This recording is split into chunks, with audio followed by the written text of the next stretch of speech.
What if the loss of control didn't happen later, but was already decided before the system began? You've been told control erodes over time, that complexity builds, that scale introduces chaos, that somewhere along the way things slipped.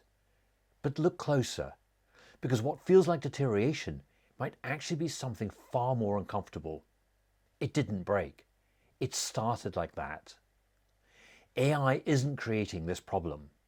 It's exposing it faster than you can compensate for it, because what used to unfold slowly is now happening instantly. So the question isn't, where did we lose control? It's, when did you actually enter the system? And what was already moving before you got there? There's a story most operators tell themselves. You start simple, small team, clear direction, tight feedback loops. Then things grow.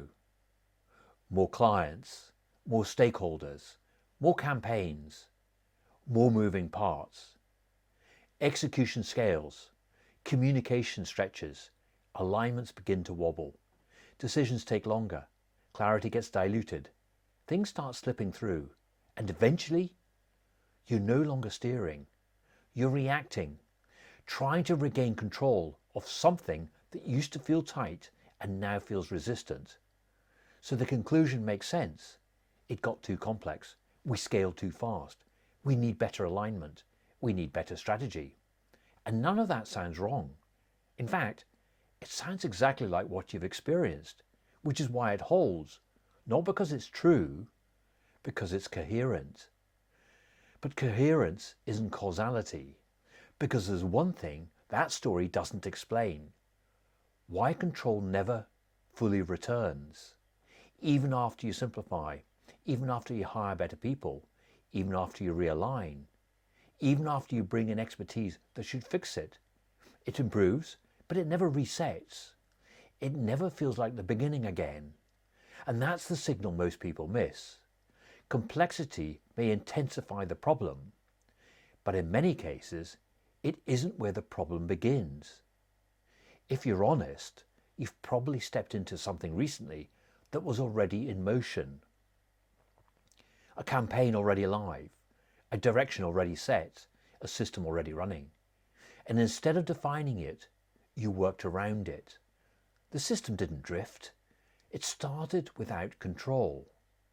Not in an obvious way, not in a dramatic failure, but in sequence. Look at how most systems actually begin. Campaigns are already live, deadlines are already set, workflows are already running, approvals are already layered in. Momentum exists before judgment. Motion precedes judgment, and you step in after things have started, not at zero, midstream. And by the time you apply expertise, by the time you introduce structure, by the time you take control, the system already has a direction, already has habits, already has expectations, already has constraints. You didn't lose control of the system. You entered after it had already started. And once the system is moving, judgment doesn't lead.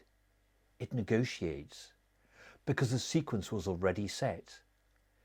This is the part most people never fully see, because it doesn't look like a failure. It looks like progress. Things are happening, work is moving, output exists. It feels productive. But motion is not neutral. The first movements matter more than the later corrections, because systems don't stabilize around the best inputs.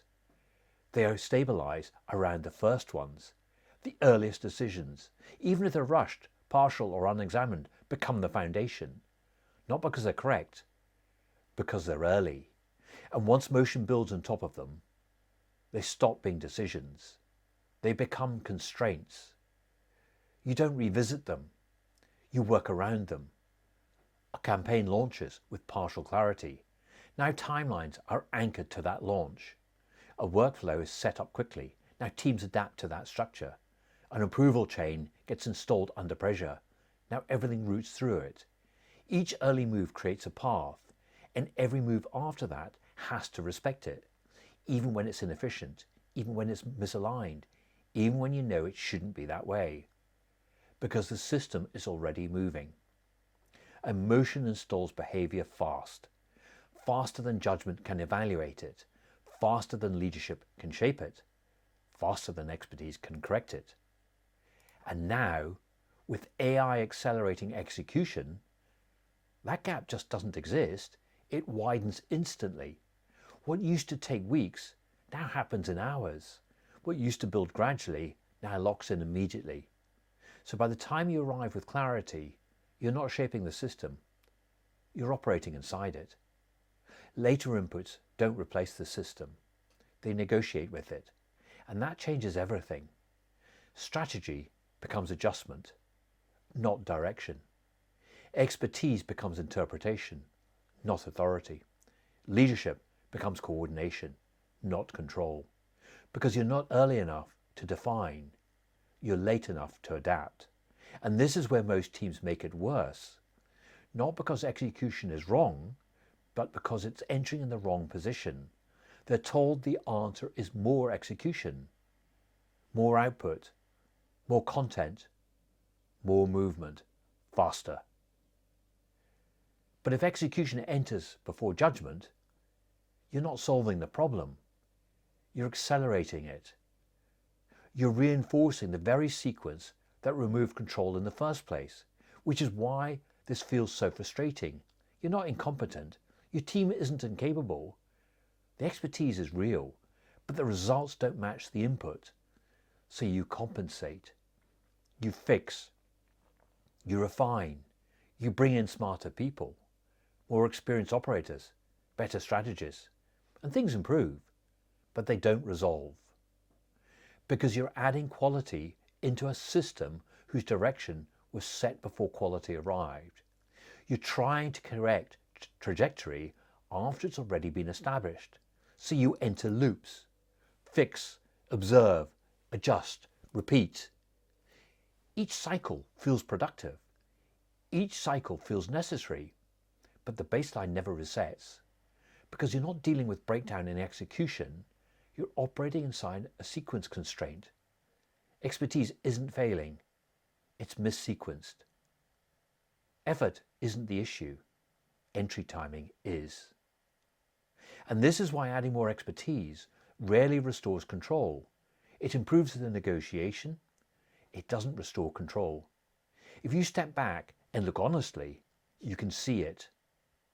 Moments where you thought you were taking control, but were actually stepping into motion.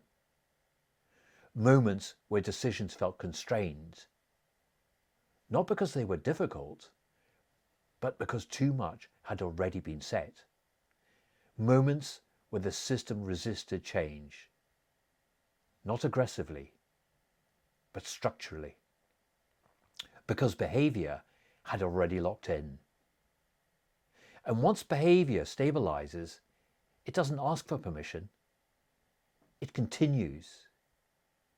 Even when you disagree with it, even when you try to redirect it, even when you know better, because knowing better is not the same as entering earlier. And this is where it becomes uncomfortable, because it changes the frame. What many teams call leadership is often late-stage stabilization, holding together something that was already in motion before true judgment was installed, managing drift inside a trajectory that was never fully chosen. And if that's the case, then the feeling of losing control isn't about decline, it's about realization. You're seeing the system clearly after it's already been set. You didn't lose control. You arrived after control had already been decided, not explicitly, but structurally, through sequence, through timing, through entry. And once the system begins without judgment installed, it doesn't pause and wait for it. It builds around its absence, then reinforces it, until everything inside the system makes sense relative to how it started, even if how it started was never fully chosen. So now you're here, inside motion, applying judgment, refining, adjusting, trying to regain something that feels like it's slipped. But nothing slipped. Nothing was lost over time.